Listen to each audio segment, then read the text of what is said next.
It's an unbelievable, almost surreal sight. A pregnant woman found dead, hanging from the luggage rack of her own car. The tragic story of Jennifer Webb is as heartbreaking as it is grisly. And as one prosecutor described it, bizarre beyond belief. But was it suicide or was it staged? Jennifer Webb of Buena Vista, Michigan is thrilled. She's 8.5 months pregnant with her first child, a boy she plans to name Braxton. Even though Jenny isn't dating anyone, it's no secret to her loved ones anyway who the father is. What did she tell you about him? Well, she and he had been friends for probably 10 years. I had never met him. One reason she isn't with the father, he's married. Was she in love with him? No, absolutely not. And did she have any fantasies of marrying him or bringing up the baby together? Absolutely not. So Jenny was preparing to be a single mother. She had a good job and she had bought a house. And starting a family of her own? Yes. Or were they? How then to explain Jenny's decision one beautiful August evening?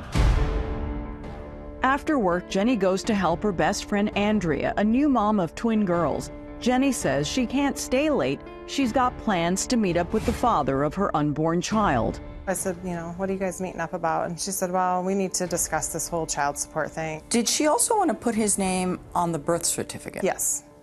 And how did he feel about it? I think that was one of the things that he was kind of on the fence about. So they were discussing that as well. A couple of hours later, a gruesome discovery on a secluded road. A Pontiac Aztek parked near a ditch. A woman with an extension cord around her neck hanging from the car's luggage rack. First on the scene, Buena Vista Township Police Officer Kenneth Blue, followed by Officer Tim Patterson. When Patterson rolls up, the first thing Blue does is get out of his car and say, how do you want to do this? They approach the vehicle and see the victim. Neither seems to know her. Officer Blue pulls the woman's purse out of her car and finds a small, folded piece of paper. The officers read it together. It's a suicide note. There were a lot of details in the suicide note that she had lied about the true identity of the baby's father. She finally revealed that his name was Chris. She goes on to say she met him at a bar one night and lied because she didn't want her family thinking that she was an expletive. She's ruined her life and feels like a failure because she can't afford to support herself and her baby. The suicide note ends with, "It's the only way. I love you and I'm sorry. Jenny." After reading the note, Officer Blue pulls out the victim's wallet. He looks at her ID and then proclaims, gee, I know this girl. He says he knows her from one of the local bars. Minutes later, Detective Sergeant Sean Waterman arrives on the scene. When I first get there, Officer Patterson comes up to me and says, we got this girl over here, and she looks like she hung herself. And Detective Waterman makes his way to the home of Jenny's family to deliver the heartbreaking news. There's been a suicide. And I said, a suicide? And I said, she may be dead, but she did not commit suicide. Soon, another shocker when Jennifer's dad tells police who the father of Jenny's baby is. Mr. Webb just looked at me and said, your officer, Ken Blue. I just couldn't believe it. I felt sick to my stomach. Sick to his stomach because Waterman knows Officer Ken Blue is the one who found Jenny hanging from the luggage rack of her own car. And I knew right then and there he did it. And I just knew this whole thing was staged. 190 feet from where Jenny's body was found, a cigarette butt lying on the ground, a necklace, charm, and blood. I don't mean to sound like an I'm just thinking, how would you not recognize her? It's just odd.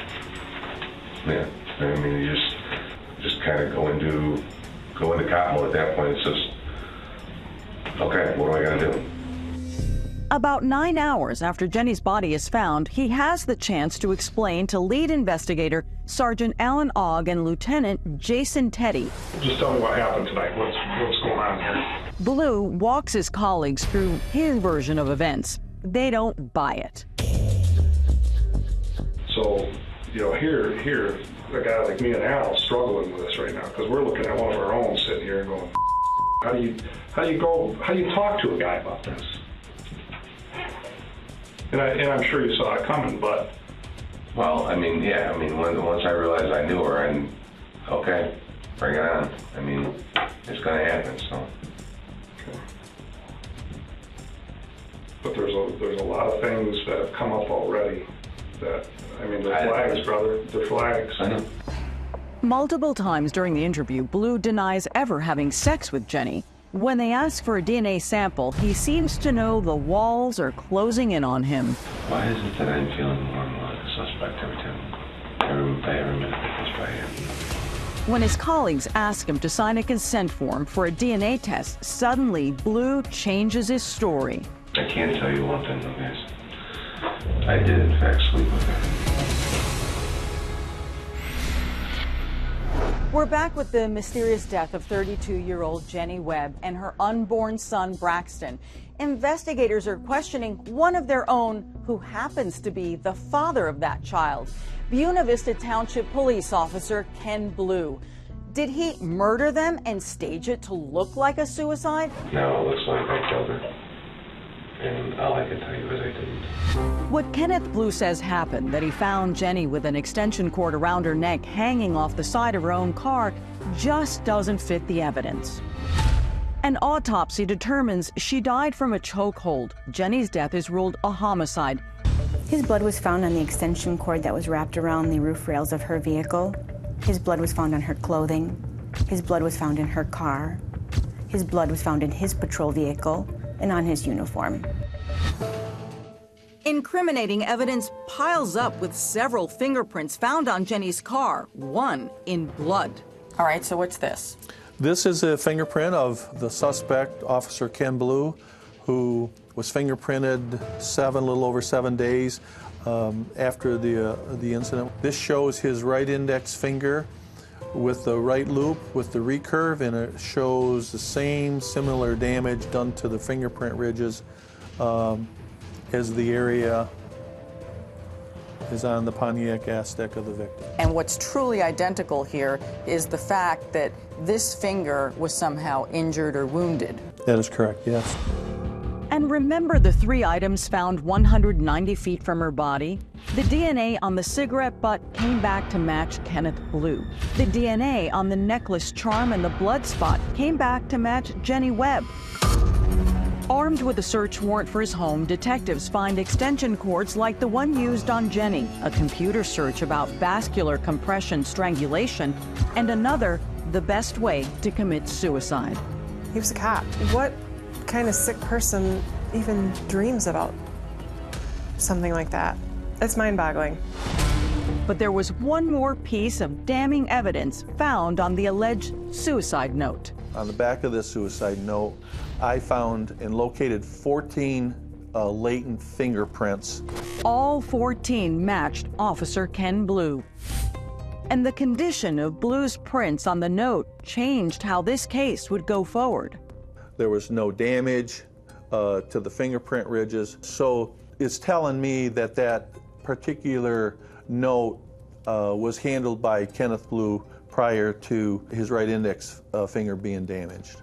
Showing premeditation. And the only way he could have put that perfect fingerprint on the outside of the suicide letter would have been if he did it before he killed her and she bit him. That is absolutely correct, yes. Okay, and the whole case turned there.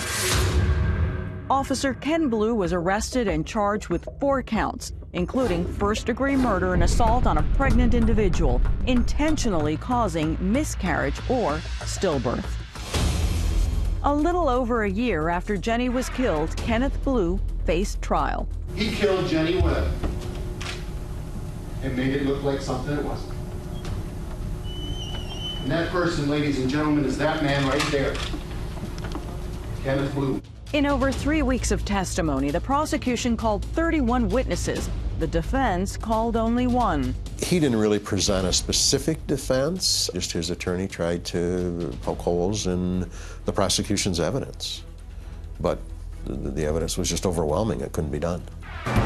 The jury deliberated just 2 hours before rendering their verdict. Guilty on all counts. I've never in my 30-year career seen a case like this one.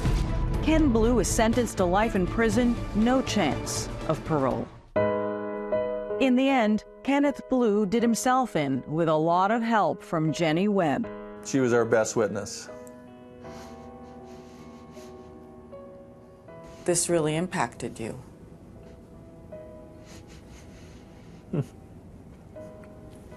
Well, you have a, what?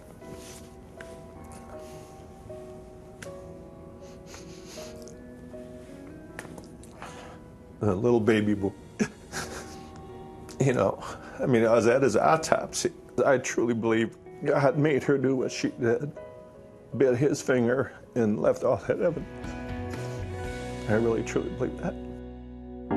So go to your cage and think about how you squeezed the life and breath out of my daughter and grandson. And I hope it haunts you every day for the rest of your life.